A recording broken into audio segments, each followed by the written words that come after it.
Hi, in this video I'm going to go over some of the basics of JavaScript, and really it's all going to be basic enough we can do it in the console, which I showed you how to access in the last video. So it's right clicking or control click depending on what sort of a machine you're on. If you have a right click button, use that. And I'm going to take this console and I'm going to move it out so I have a little bit of extra room.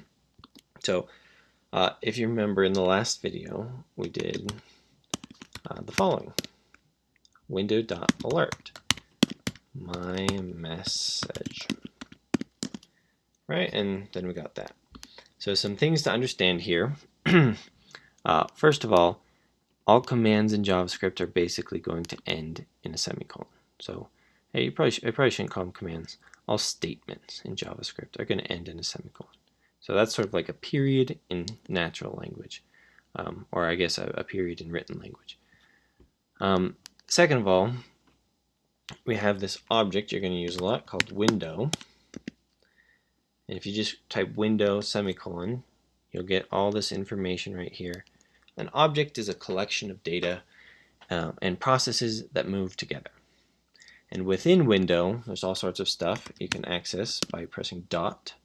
So you can access any of this data or any of the actions called functions. And so alert is a function. When you put something, in order to call a function, you put parentheses and then you put something in the parentheses in order to access it, and that will call a function. So it's some basic terminology. There's also something that's another thing that's important to know early on is we have variables. So right here we just typed within quotation marks my message, but we could, for example, have a variable that stores that information and pass the variable onto window.alert. So if we said my variable equals my message, now that text is stored inside this variable. So if we go window.alert, my variable does the same thing. We can change the value.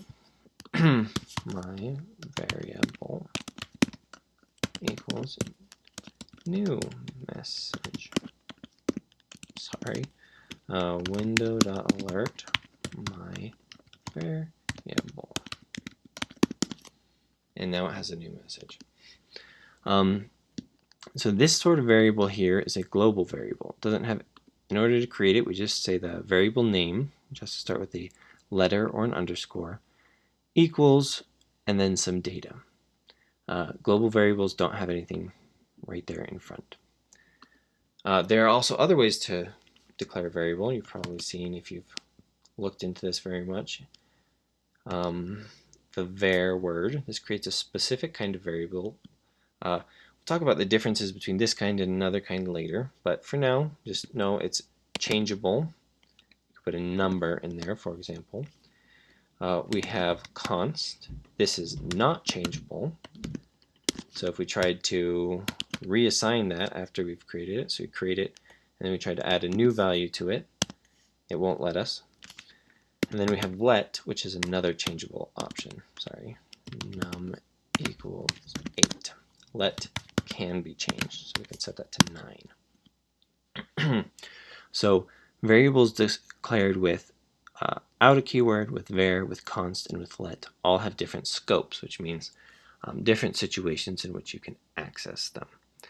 An interesting thing about the global variable and the var variable, so if I go window.a, I can access it as a property of the window object up here. So window dot and then the var variable name. We do window dot my variable. I can do that too.